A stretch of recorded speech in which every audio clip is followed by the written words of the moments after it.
One of the questions that I hear from people who know we do a lot of family camping and air tent glamping or have watched our channel is this. What is the coolest, best, or most awesome thing we have ever done while off the grid camping or intense glamping? In my 5 decades of camping and 5 years of air tent glamping, I would say without a doubt the first time and now a few times going camping at Thanksgiving for this reason. I learned how to make a large oven out of a $5 U-Haul cardboard box that we could use to bake a complete Thanksgiving dinner to feed more than 12 people. Just like a major sit-down, complete Thanksgiving dinner that you would enjoy at someone's house. In this video, I will show you the different parts you need to do this, including the type and size of cardboard box, aluminum foil, coals, trays, and tape. Then I'm going to show you how to assemble them to make sure that you build an oven that can reach about 600 degrees for several hours. And I'll show you exactly how to bake a large 20-pound plus turkey for 4 to 5 hours and keep it consistently 400 degrees.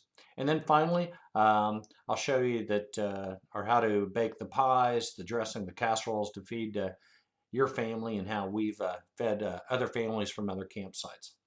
So please watch the video all the way through, as I will share a lot of tips and secrets to making this work. Starting out, I'll explain in detail exactly what you need, how to put the parts together. There were several tricks I learned that really made this successful or could have caused it to fail. Please like, share, and subscribe for more videos about extreme camping and intense glamping. Hope you enjoy, and happy Thanksgiving.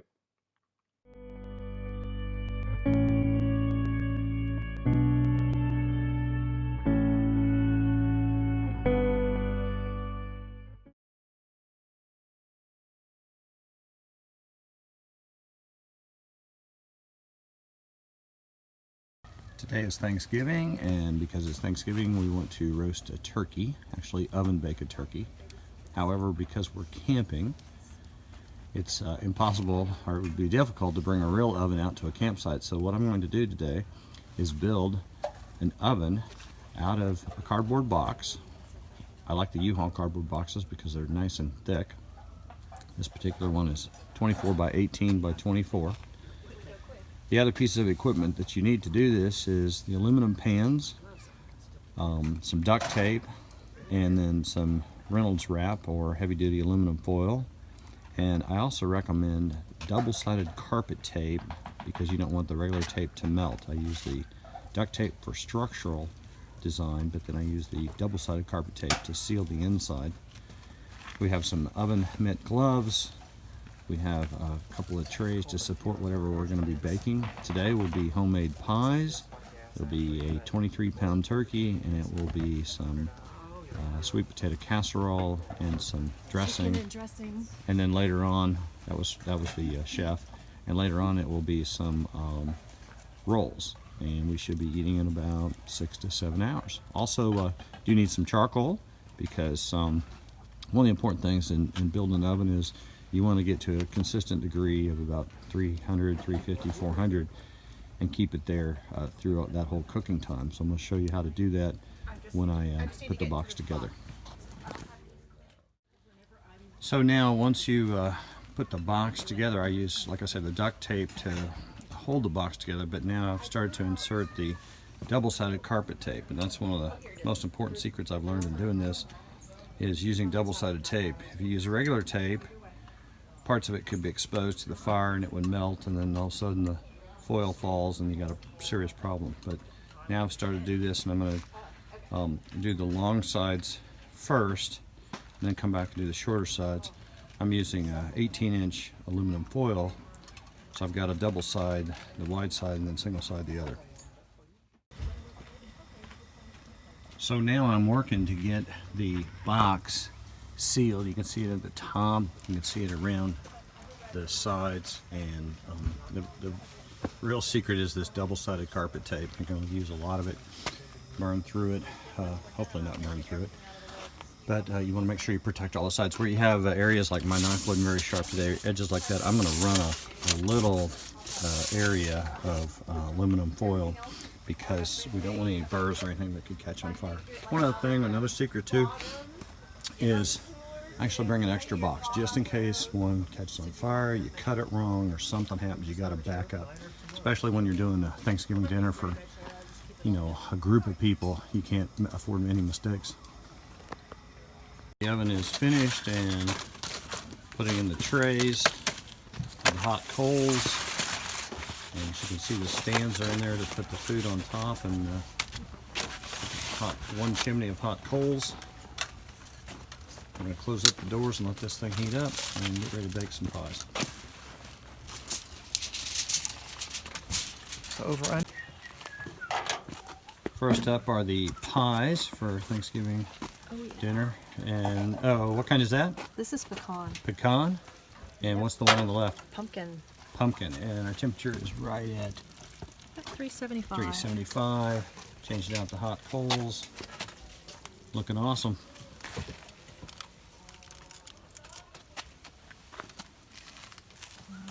Is that one done? First pie out of the oven.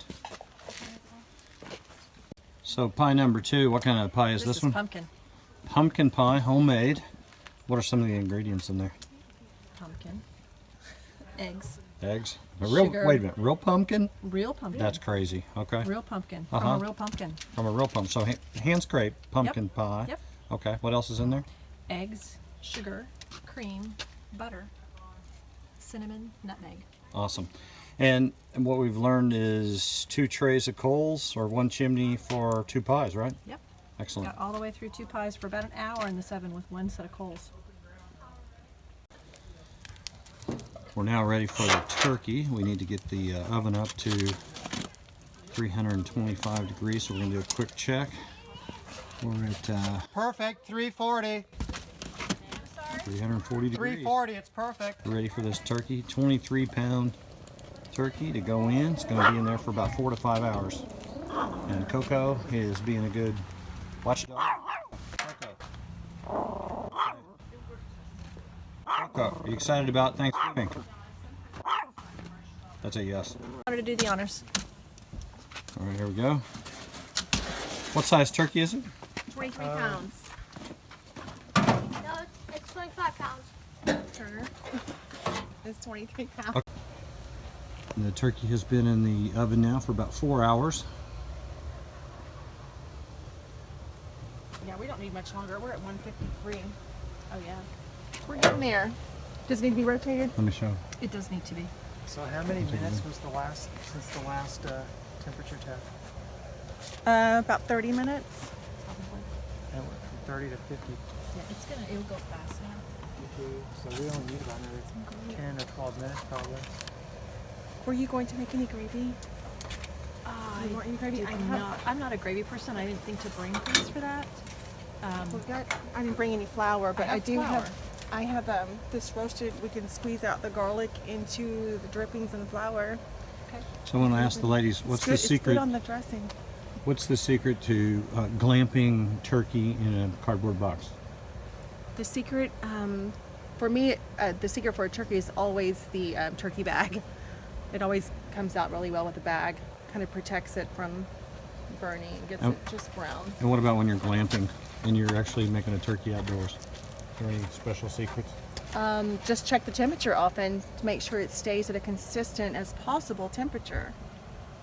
So we need to close it actually to keep it where we can get done in a few more minutes. And part of the trick with the oven is keeping some vents on the side to let air flow through and keep it hot. Yeah, All a right. little air helps. Looking good, ladies. Awesome. All right. Now that the turkey is cooling, in here we have, looks like dressing. And 2 sweet kinds of potato. dressing. Yep, and sweet potato casserole. And sweet potato casserole. Oh, chicken and dressing. What? Chicken and dressing, and just regular dressing. Sweet potato casserole. Ah, onion, no onion. And what temperature do these stay at? Well, we're trying to get them at 375, but the oven's a little cool, so. So I add some hot coals and a little more air. And Yep. tell me about the food here. So we've got the turkey. Turkey is carved. We have sauteed Brussels sprouts, We have dressing. With and without onions. With and without onions. And over here Sweet potato casserole. we have the chicken dressing, and then sweet potato casserole. And we have sweet potatoes, and we have rolls, and we carrot have souffle. fruit and all this. And this is the overall dinner. That majority of this came out of the oven. And then back over there we have some rolls that came out of the Dutch oven. All right. So bon appetit.